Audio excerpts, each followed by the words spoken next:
누가복음 21장 20절부터 28절까지의 말씀입니다. 20절부터 28절을 저와 성도님들이 한 절씩 교독하도록 하겠습니다. 제가 먼저 읽겠습니다. 너희가 예루살렘이 군대들에게 에워싸이는 것을 보거든 그 멸망이 가까운 줄을 알라. 있는 산들은 산으로 도망할 것이며 성내에 있는 자들은 나갈 것이며 촌에 있는 자들은 그리로 들어가지 말지어다. 이날들은 기록된 모든 것을 이루는 징벌의 날이니라. 그날에는 아이벤 자들과 젖먹이는 자들에게 화가 있으니 이는 땅에 큰 환난과 이 백성에게 진노가 있겠음이로다. 그들이 칼날에 죽임을 당하며 모든 이방에 사로잡혀 가겠고 예루살렘은 이방인의 때가 차기까지 이방인들에게 밟히리라.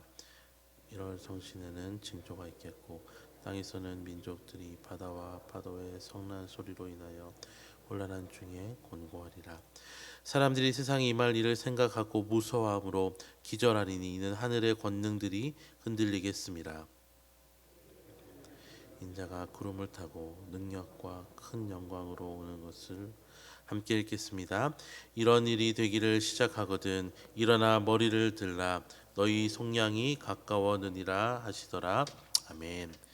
오늘 함께 읽은 본문은 20절부터 24절까지 예루살렘의 운명, 25절부터 28절까지는 천재지변과 예수님의 재림에 관한 말씀으로 나뉘어집니다. 먼저 예수님께서는 20절부터 24절까지 예루살렘이 장차 포위되고 멸망할 것을 말씀하십니다. 특별히 21절에 예수님께서는 산으로 도망하라고 명령하십니다. 상식적으로 산보다는 성안이 더 든든한 보호처이고 예루살렘은 특별히 주변 지형으로 인해서 요새와 같은 곳이었기 때문에 산보다는 성안에 있는 것이 더 좋은 선택입니다. 하지만 그럼에도 불구하고 예수님께서 산으로 도망하라고 명령하신 것은 예수님께서 예언하신 이 예루살렘의 멸망이 부분적이 아닌 21장 6절에 성전에 대한 예언과 같이 돌 위에 돌 하나도 남지 않는 완전한 멸망이기 때문이었습니다. 지금까지 자신들을 지켜주었던 든든한 성도 하나님의 심판 앞에서는 멸망을 피할 수 없음을 강조하신 것입니다. 실제로 주 70년 예루살렘은 로마에 의해서 멸망을 당할 때에 유대 역사가 요세푸스의 기록을 참고하면 거의 100만 명에 가까운 사람들이 죽임을 당하는 끔찍한 일이 일어납니다. 하지만 24절에 예수님께서는 이러한 심판이 영원히 이루어지지는 않고 이방인의 때가 차기까지 이방인들에게 짓밟힐 것이며 이 비극이 때가 이르면 다시 소망의 순간으로 바뀔 것을 말씀하십니다.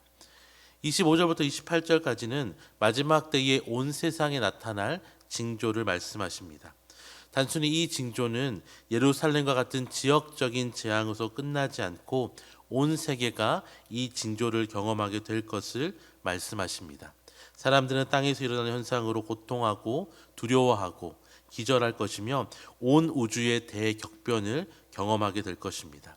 그리고 27절은 이러한 징조 이후에 사람들은 큰 능력과 영광과 함께 구름을 타고 오는 인자를 보게 될 것이라고 말씀하십니다.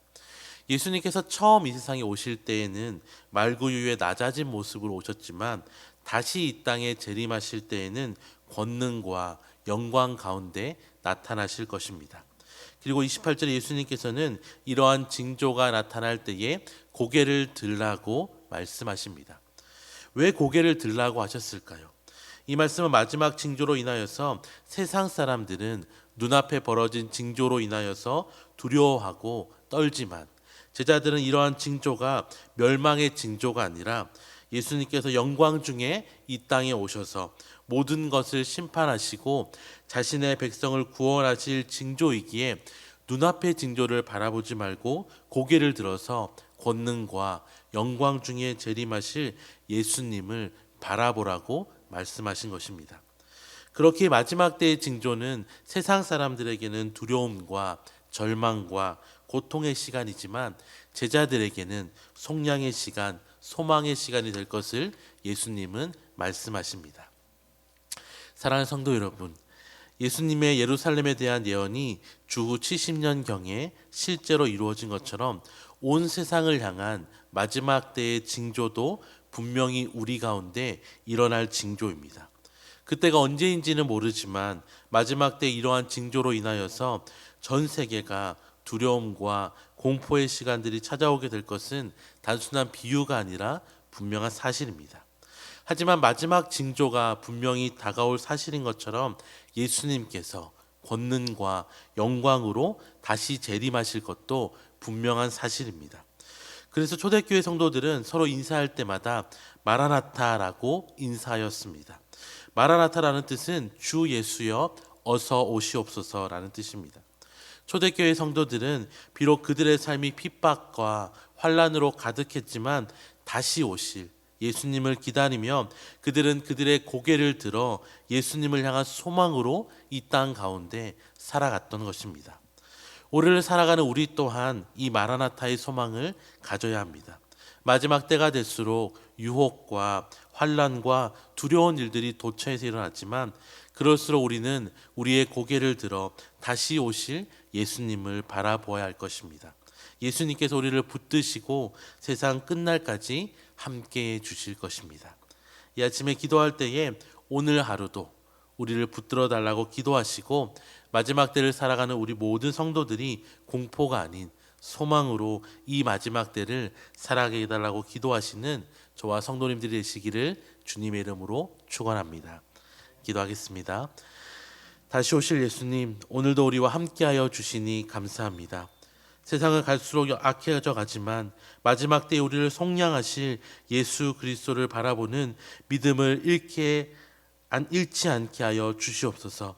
마라나타 주 예수여 어서 속히 오시옵소서라고 고백했던 초대교회 성도들의 믿음을 우리에게도 주셔서 날마다 하늘 소망을 가지고 이 땅에서 살아갈 수 있도록 오늘 하루도 우리를 붙들어 주시옵소서.